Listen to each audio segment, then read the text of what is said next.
Question number 11.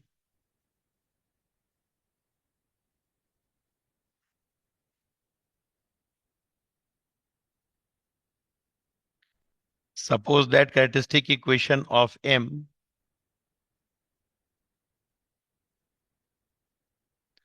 belonging to C 3 cross 3 is lambda q plus this.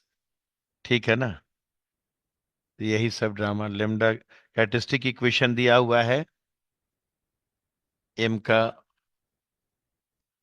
in terms of lambda as lambda q plus alpha lambda square plus beta lambda -1. ठीक है ना? Where alpha beta belongs to C with alpha plus beta non-zero. ठीक है? Which of the following statement is true? जैसे इतना M inverse ये सब लिखे हुए बच्चा समझ गया कि पहले केले हैमिल्टन थ्योरम का इस्तेमाल किए होंगे और कांस्टेंट टर्म नॉन जीरो है तो इनवर्स से भी खूब प्री मल्टीप्लाई किए होंगे। ठीक है ना? तो सीधा solution by Cayley Hamilton theorem, ये भी easy. M cube plus alpha M square plus beta M minus I बराबर नल। ठीक है ना? Premultiply by M inverse, या पहले उसको उधर भेज दीजिए और उसके बाद एम इनवर्स करते रहिए। एम इनवर्स से प्री मल्टीप्लाई करने पर M square plus alpha M plus beta minus M inverse बराबर 0। और थोड़ा ऑप्शन पे भी निगाह रखना है क्योंकि एक साइड उसको खाली एम चाहिए। ठीक है ना? और M plus alpha I type का, और दूसरे साइड बाकी चाहिए, फेंकते रहिए उधर। Again multiplying by M inverse, it is M plus alpha I plus, उसको उधर फेंक दें, M inverse into M inverse minus beta, उधर गया तो बीटा आई, आई कैसे छूट गया? हाँ, ठीक है ना? दो बार इन्वर्स करने कह रहा था। ठीक है ना? और एक बार इन्वर्स करेंगे तो स्क्वायर बचा रहेगा। कौन सा ऑप्शन मैच कर रहा है? Fourth option is matching. ये तो टाइम पास हो गया फिर भी। ठीक है ना? Option D is correct.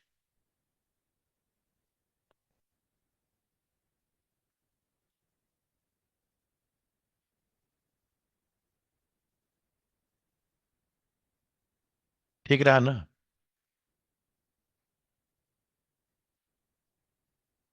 Her step पे खाली वॉचफुल रहिएगा कि ऑप्शन क्या दिया हुआ है, कैसे चेक करना है, बस। क्वेश्चन आ रहा है, सॉल्यूशन होता जा रहा है।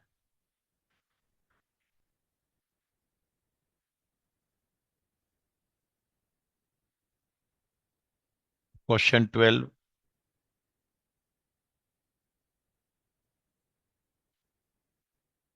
M belongs to R, M cross N, M greater than N greater than or equal to 2। ठीक है ना?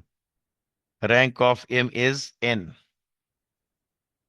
अच्छा, स्टेटमेंट है, statement P, rank of M और M M क्रॉस N का मैट्रिक्स है over real field, that is equal to N। Then system of linear equation mx बराबर 0 has 0 as the only solution. ये बोला क्या?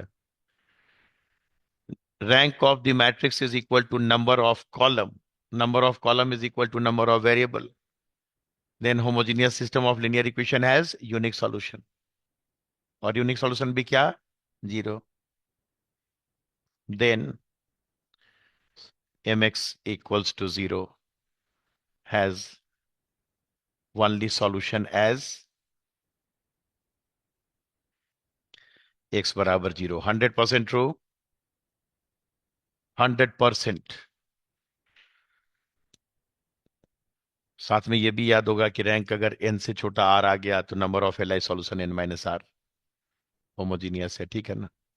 ये तो खैर क्या कहें, लिखने के साथ ऐसे ही क्लियर है। अगला, if E belongs to R n cross n, be a zero matrix such that EQ बराबर null. E n cross n का मैट्रिक्स है such that E क्यूब बराबर null. ठीक है ना? Then I plus E square is singular matrix. Implies I plus E square is singular matrix.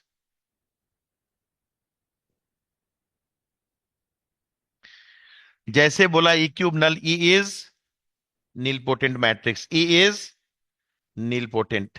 कोई doubt? पहला statement true कर देना।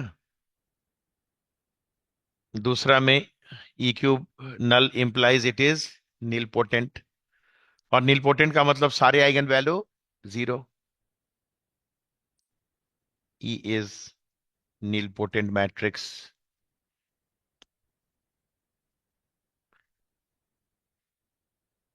implies all eigenvalues of E are zero. सारे eigenvalue अगर E के जीरो हो जाएंगे तो all eigenvalues of I plus E square is equal to one plus zero square बराबर one. Implies I plus E square is non singular, लेकिन दिया हुआ है सिंगुलर, इसलिए गलत हो गया।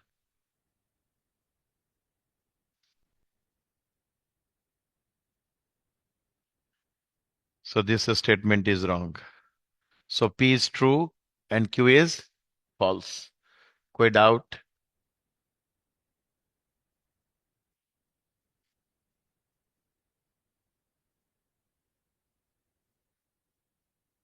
सी ऑप्शन।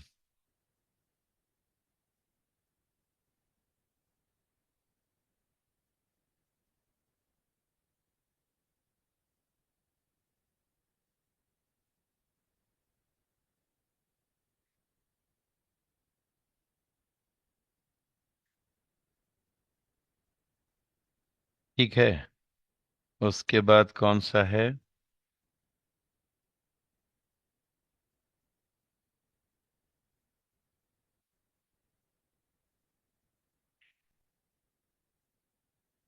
ठीक रहा ना?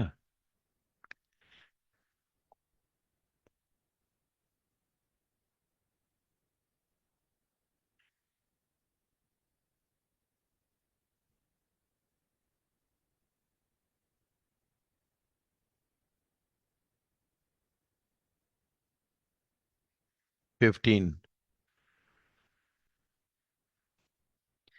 X is real norm space, linear space. X0 is collection of all elements of X such that norm of X बराबर one.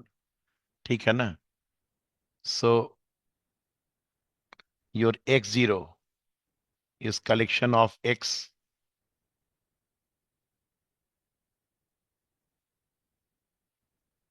belonging to X such that norm of X is equal to 1.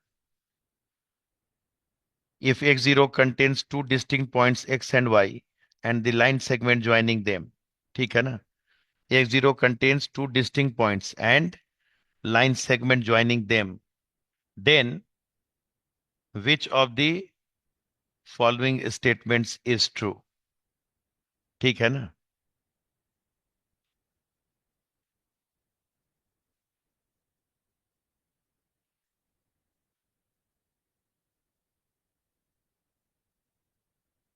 इसका मतलब पहले समझे, इसके अंदर X और Y है और उनको ज्वाइन करने वाला लाइन सेगमेंट है। ठीक, तो और इसका नॉर्म क्या दिया हुआ है? वन। जिस जिसका नॉर्म वन है उन सब का कलेक्शन है इसके पास। ठीक है ना? नॉर्म वन आने का मतलब अगर आप सेकेंड नॉर्म लेंगे तो x square plus y square, अच्छा उस एक्स में दोनों में टेंशन ना हो जाए, एक्स वन स्क्वायर लिखे, चलिए चल जाएगा, बराबर वन। फर्स्ट नॉर्म लेंगे तो mod x plus mod y बराबर वन टाइप का चीज आएगा, दो टपल में बात करें। लाइन सेगमेंट ज्वाइनिंग फर्स्ट में आएगा कि सेकंड में आएगा? Mod x plus mod y बराबर 1 फर्स्ट में देगा। ठीक है ना, नॉर्म याद है ना? वो एक्स वाई से हो सकता है कहीं टेंशन ना हो जाए इस एक्स को देखकर। तब मुझे एक्स को ऐसे लिखना पड़ेगा, एक्स बराबर x1 x2। 2 पॉइंट से नहीं मन भरता, और थोड़ा सा जनरलाइज कर लीजिए। ठीक है ना, आर स्क्वायर लिखा हुआ है, कैसे लिखा हुआ है सर? केवल रियल नॉर्म स्पेस, कोई भी टाइम, दो ही से शुरू कीजिए ना ड्रामा। तो अगर x बराबर x1 x2 है, तो सेकेंड नॉर्म अगर यूजुअल नॉर्म होता तो यूजुअल नॉर्म क्या करता? x1 square plus x2 square, इसकी वैल्यू 1 करता। फिर वो लाइन सेगमेंट नहीं, वो सर्किल के ऊपर का पॉइंट आता। ठीक है ना, 3D में है तो स्फेयर के ऊपर का पॉइंट है, 4D में है हाइपर स्फेयर के ऊपर का पॉइंट है। ठीक है, लाइन सेगमेंट बोला है, तो इसका मतलब है कि फर्स्ट नॉर्म अगर मैं लूंगा, तो फर्स्ट नॉर्म से मुझे mod x1 plus mod y1 मिलेगा। कुछ ना हो तो अपना 2D पे उतर के देखिए, दिक्कत क्या हो? कहीं कोई तनाव, वो आराम से जो है इधर से ऐसे लाइन बनवाएगा, ऐसे लाइन बनवाएगा, ऐसे करेगा, ऐसे करेगा। ठीक है ना, खूब हैप्पी हैं। किसी भी जगह जाके यहाँ पे देख लीजिए, चाहे वो 1 0 हो, या इसकी वैल्यू 0 1 हो, या इसकी वैल्यू -1 0 हो, तो लाइन सेगमेंट से पकड़ाया कि नहीं, हमको असली उसी की चिंता है, बाकी किसी की चिंता नहीं है। ठीक है ना, यहां से कोई पॉइंट उठा लीजिए, हाफ हाफ, पता चलेगा वो दोनों के मॉड का sum 1। So it is collection of points on this. Picture आ गया पहले, और उसके बाद पढ़ते रहे, जो बनाना है बनाते रहे। असली मेरा मुद्दा क्लियर हो गया कि कौन सा नॉर्म लिया गया है। You have taken which norm? First norm, first norm, first norm. उसके जगह अगर रहता आर्क ऑफ स्फेयर, ठीक है ना, या आर्क ऑफ सर्किल, तो आप सेकेंड नॉर्म में रहते। ठीक है, और कुछ बोलें? अब क्या पूछना चाह रहा है कि joining then which of the followings is true? हाँ, तो उसमें जो है, इसमें क्या हो गया, norm X plus norm Y बराबर norm X plus norm Y, and X and Y are linearly independent. ठीक, तो पहला ही ठीक लग रहा है। यहां से कोई पॉइंट उठाइए, जैसे एक्स की वैल्यू अगर हम लोग ले लिए 1 0, और वाई की वैल्यू 0 1। ठीक है ना, तो कुछ कहने की जरूरत ही नहीं है। What is x plus y? X plus y is 1 1, जोड़ने में कोई दिक्कत हो नहीं। And norm of x plus y under first norm, that is modulus of 1 plus modulus of 1, and that is 2, which is also equal to norm of x plus norm of y, and x and y are linearly independent। और वो तरह तरह का drama लिखा है उसके बाद कि बराबर होगा लेकिन डिपेंडेंट होगा। फिर लिख रहा है इसका स्क्वायर उनके स्क्वायर का सम हो जाएगा, ये वो। जबकि आप साफ सुथरा देख रहे हैं कि इनका स्क्वायर जब करेंगे तो उनके स्क्वायर का सम नहीं हो रहा है, क्योंकि यहाँ कौन सा नॉर्म चल रहा है? First norm. ठीक है ना, सो विच ऑप्शन इज करेक्ट? ये सब तो ट्रिवियल बात था, असली बात वही पकड़ना था लाइन सेगमेंट के थ्रू की, इट इज फर्स्ट नॉर्म। तो option A is correct.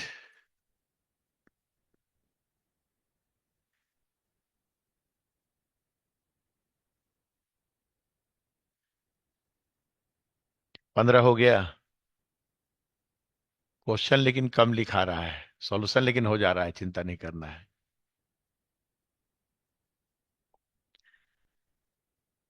Question 16,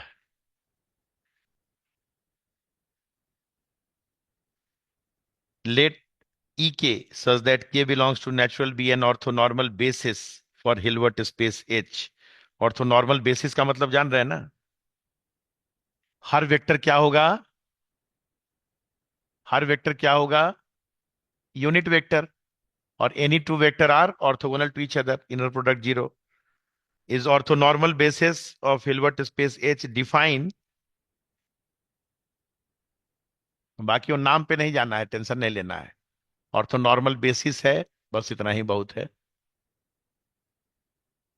ठीक है ना। और डिफाइन क्या किया है, एफ के, ये सब देखिए एकदम रीजनिंग टाइप का है।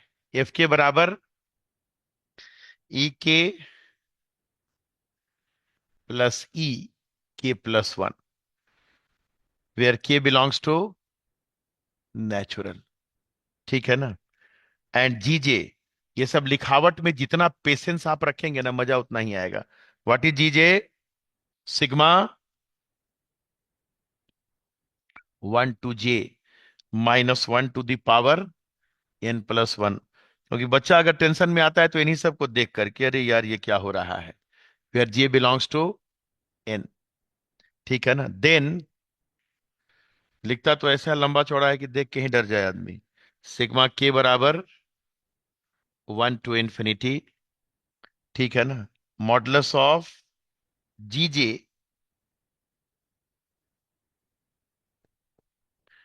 एफ के, ठीक है ना,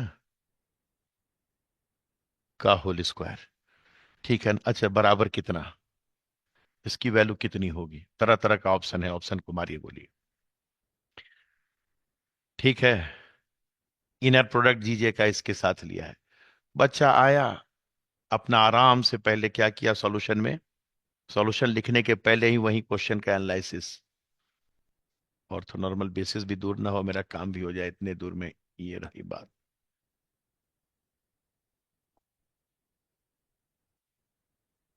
ठीक है ना। इसकी वैल्यू जरा लिखवाइए यहीं पे। एन बराबर 1 पुट करने पर क्या हो जाएगा, 2 और इधर 1, E1, फिर ऑल्टरनेट प्लस माइनस, ये सब तो ऐसे ही आदत बुलंद होगा। E3 कब तक जाएगा, EJ तक। लास्ट में -1 का power J+1 into EJ, for any given J it is this. और J फिक्स हो गया, और K जा रहा है 1 से इनफिनिटी तक। ठीक है ना। K बराबर 1 पे ये क्या हो जाएगा, F1 प्लस F2। ठीक है। तो क्या लीनियर प्रोडक्ट की प्रॉपर्टी पूछ रहा है हर कुछ। इसको थोड़ा विस्तार से लिखिए तो मजा आ जाए। जीजे साहब एकदम फिक्स्ड है, यानी इस समेशन की जो वैल्यू आएगी, वो पहला टर्म क्या लिखा जाएगा, जीजे का इनर प्रोडक्ट, के बराबर 1 पुट करेंगे तो F1 की वैल्यू E1 प्लस E2 के साथ। कोई डाउट। फिर प्लस, जानबूझ के लाइन बदल के लिख रहे हैं, E2 प्लस E3 के साथ। ऐसे करते करते एक टाइम जीजे साहब भी आएंगे, मतलब एफ की वैल्यू भी जे होगी, तो जीजे ईजे प्लस EJ+1। ठीक है ना। कोई दिक्कत। एंड डॉट डॉट डॉट आगे चलता रहेगा, और एक आध लिखना है लिख दीजिए, प्लस। अच्छा, डॉट डॉट डॉट बीच में नहीं लिखे, चल जाएगा इसे। जीजे के साथ EJ+1, EJ+2। अब क्या, अब तो ये बेड़ा पार हो गया इसका। जीजे मेरा ढक गया। आ जा भाई, तुम तो रहो जल्दी से। हाँ, कोई भी दो अलग अलग वेक्टर के बीच का इनर प्रोडक्ट 0। ठीक है ना। अब जीजे में क्या है, सबका सम। अगर E1 E1 से टकराया तो 1। ठीक है ना। E1 E2 से टकराया तो 0। लेकिन जब -E2 E2 से टकराएगा तो -1। तो इसकी वैल्यू क्या मिलेगी, बोलिए ईमानदारी से, खुद बोलिए। हाँ, 1 - 1 बोलिए तो और अच्छा लगे, कि एक बार 1 और एक बार -1। तभी ना कहे कि वो ढकना नहीं चाहिए। फिर उसका इनके साथ, ठीक है ना, तो अलग वाले के साथ तो 0। खाली E2 के साथ 1 देगा, E3 के साथ भी 1 देगा। लेकिन E2 माइनस में है, E3 +1 में है। तो हमको तो क्या कर रहा है, खाली यही ऑल्टरनेट प्लस माइनस लिखवाओगे हमसे बैठाकर, -1 + 1। अगले में लिखवाएगा क्या, 1 माइनस 1। अब जीजे जब ईजे से टकराया तो क्या दिया? -1 का पावर जे प्लस 1। और ईजे जब बाकी बाकी सब जब इससे टकराया, 0। ठीक है ना? मतलब बाकी सब 0 0 होते हुए यहां 0, और इसके बाद के तो सब 0, क्योंकि अब तो ईजे तक ही ना दर्शन है, ईजे के बाद तो कोई है ही नहीं। बाकी इसके नीचे जितने हैं सब 0। तो इस क्वांटिटी के ऊपर वाले सब 0, क्योंकि ऊपर वाले में क्या होगा? ईजे -1 और ईजे, एक +1 देगा, एक -1 देगा। ऊपर के सब 0, नीचे के सब 0, और बीच में हम यही। वो तो हम इतना भी लिख दे रहे हैं, तो मन कर रहा था कि एक ही लाइन में वहां लिख दें, एक प्लस एक माइनस। ऊपर 0, नीचे 0, और बीच में बस एक क्वांटिटी सिग्मा। देख रहे हैं ना? खाली पेशेंस, नंबर लिखे पेशेंस के साथ, नहीं है जान इन सब में। और इधर क्या आ गया? मॉडुलस ऑफ -1 का पावर जे प्लस 1। अब चाहे तुम कुछ भी रहो, सिग्मा को भाषा हटाइए, सब खत्म हो गया, सब जोड़ जाड़ दिए हम। ठीक है ना? खाली एक ये मिला है नॉन जीरो, बाकी सब 0। लिख दे बगल में सब 0, ऊपर भी 0। एक लाइन कहिए तो और ऊपर लिख देते हैं, एक लाइन और ऊपर लिख दें। ईजे -1 प्लस ईजे लिख दें। ईजे -1 के एक के साथ प्लस मिलेगा तो एक के साथ माइनस। ठीक है ना? हैप्पी? और इसकी वैल्यू कितनी आएगी? 1। This is your answer. ठीक रहा? कहीं फ्लो गड़बड़ा है क्या? कहां पे?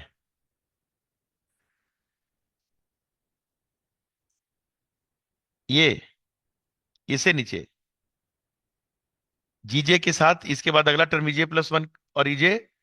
अच्छा, ये कॉमन लग गया प्लस की जगह।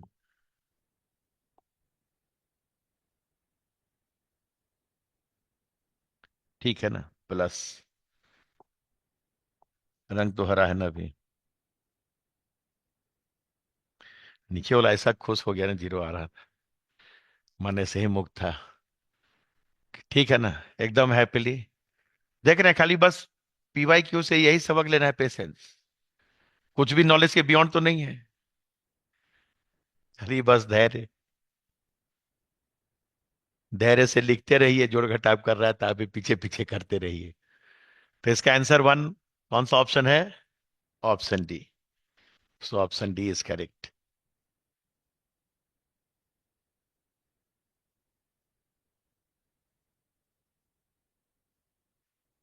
देखिए, हिम्मत की थे, एक पेपर और में हाथ लग गया इसी बहाने। और खाली बस बार बार यही सूचना दे रहा है, लिनियर तो खैर रिलेटिवली बहुत आसान रह रहा है।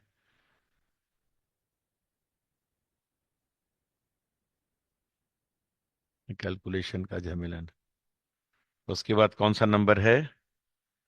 47 और 65, 47 एंड 65। बीच में कोई छूटेगा तो भी बोलिएगा।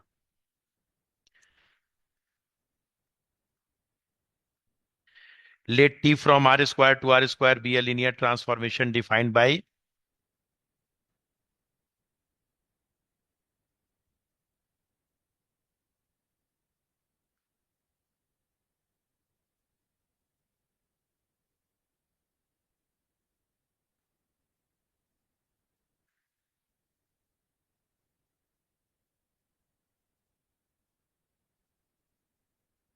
ठीक है ना?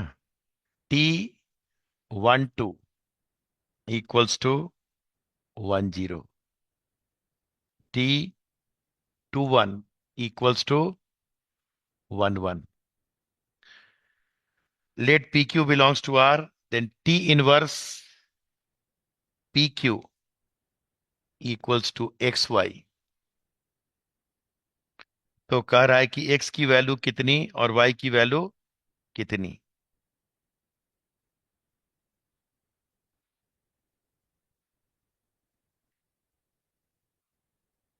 सब अद्भुत अद्भुत नमूने हैं। होशियार बच्चा पहले ही क्या करेगा?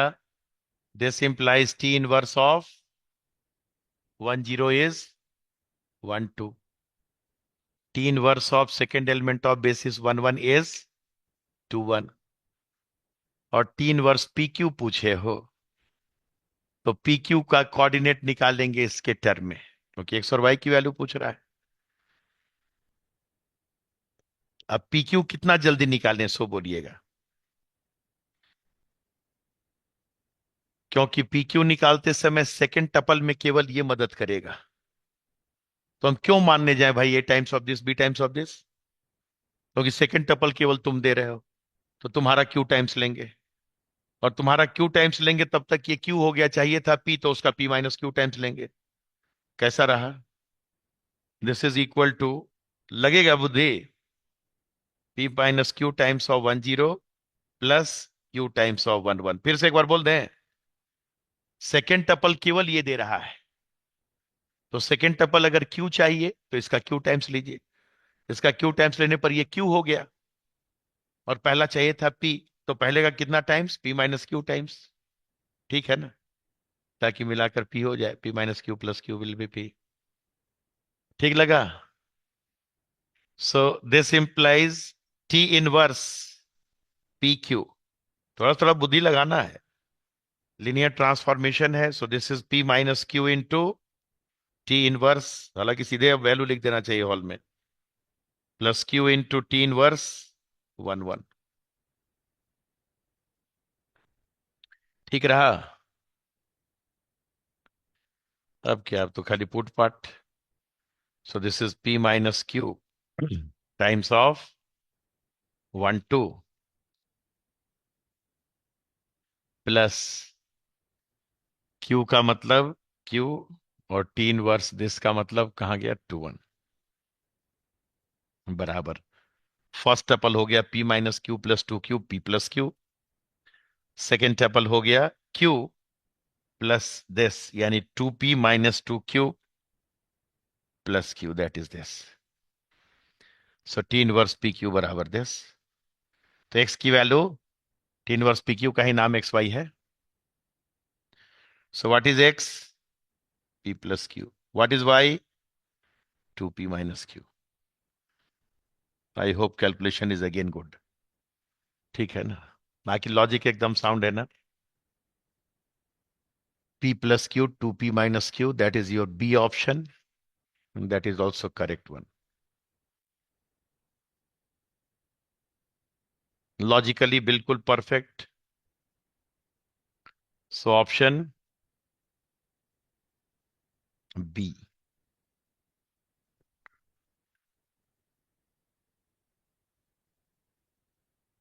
ठीक है ना, ये सब तो रिलेटिवली, बाकी पिछले दो पेपर तो एकदम मजा किए लग रहा है, आराम आराम से खाली पेशेंस। देखकर तो लालच आ रहा है कि एक और पीछे वाला बना दे, क्योंकि हम लोग 4 पेपर का प्रॉमिस किए हैं। 22 तक तो आज निपट ही, और एक कौन है 65। नहीं, उससे कम से कम खुल जाता है ना, लास्ट टाइम रिवीजन टाइप से हो गया, कोई थोड़े ना नया चीज बताया जा रहा है। उसी में थोड़ा बहुत जो पॉइंट, किस चीज का ख्याल रखना है, हमसे भी तेज हो सकता है, आप बना दें और अच्छी बात है, सबसे अच्छी बात तो वही होगी। कुछ एक आध दो बुद्धि हम भी अपने तरफ से। लास्ट 65। क्या और है?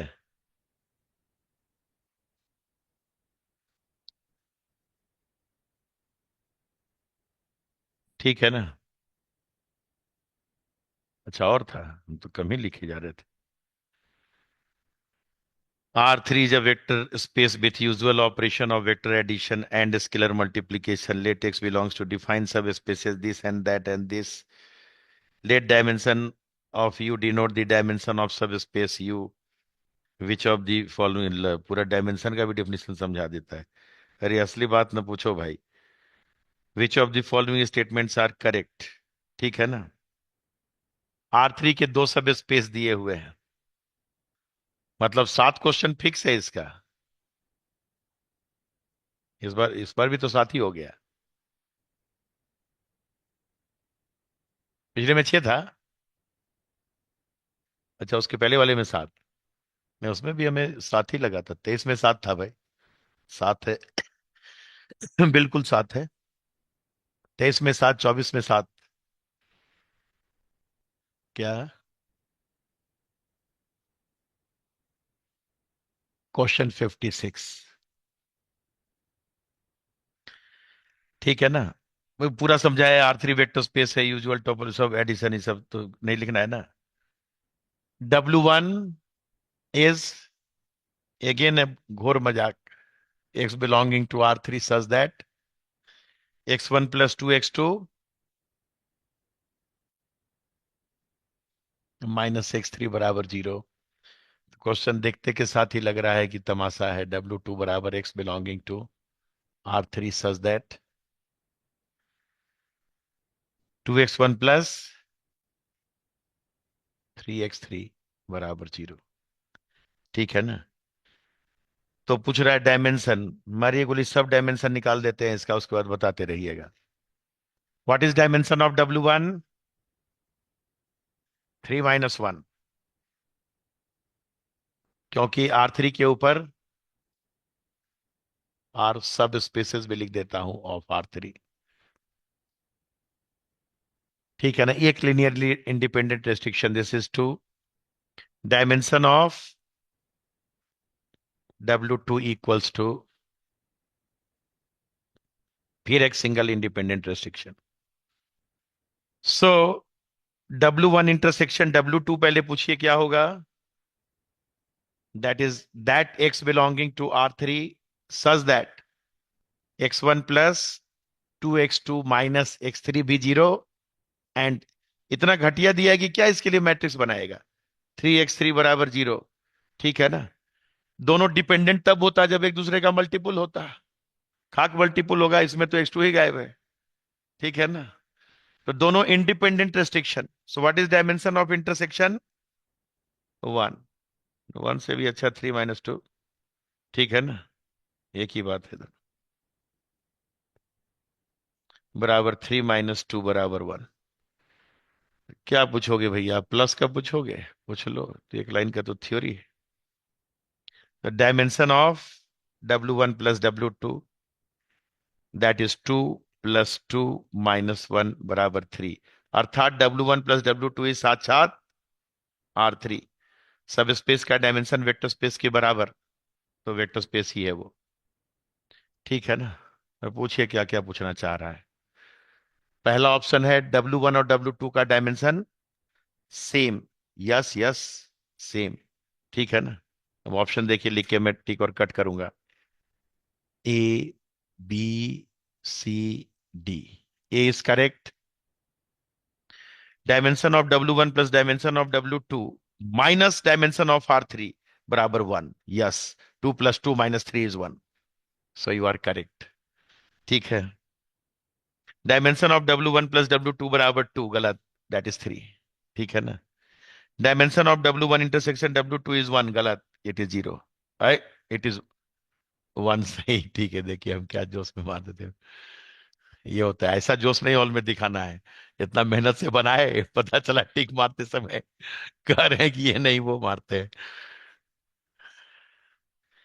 पूरा रिलैक्स कर दिया ये तो। ठीक है ना? सात सात क्वेश्चन का लिंक पकड़े हुए हैं। कम से कम पिछला 4-5 पेपर ऐसे रिवाइज हो जाने से ठीक रहता है। लगता है ठीक है, अब ले में है।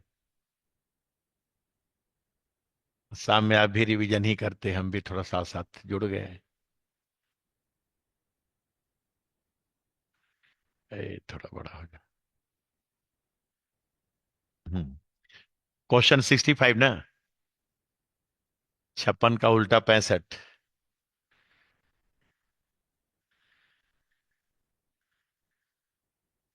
Late M be a 3 × 3 real matrix such that m square plus 2m plus 3i।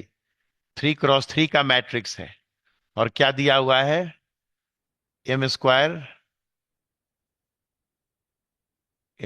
equals to 2m plus 3i। If the determinant of m is -9, then trace of m is fill in the blanks।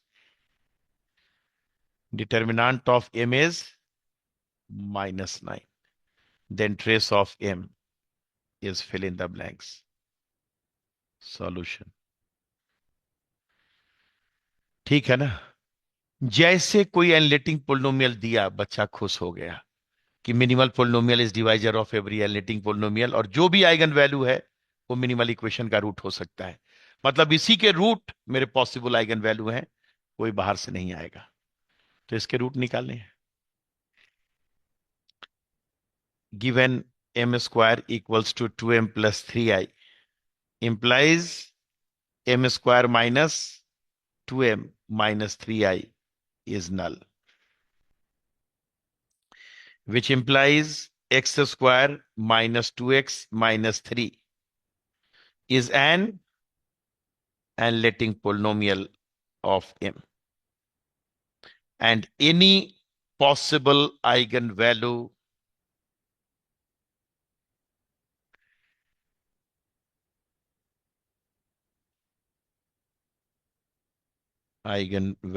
of m will be its root.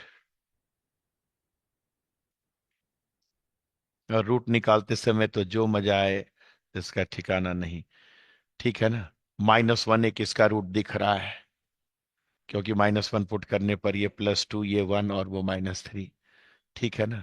Factorise करना चाहें तो वो भी कर सकते हैं। This quantity is equal to x-3 into x+1 बराबर 0, which implies x बराबर 3 एंड -1। तो इसके आइगन वैल्यू 3 और -1 होंगे, इसके अलावा और कोई नहीं हो सकता। अब डिटर्मिनांट बोल रहा है कि क्लू है, जल्दी पता करो कि आइगन वैल्यू क्या क्या होंगे। इनको किनको कितनी बार लाओगे कि प्रोडक्ट -9 आए?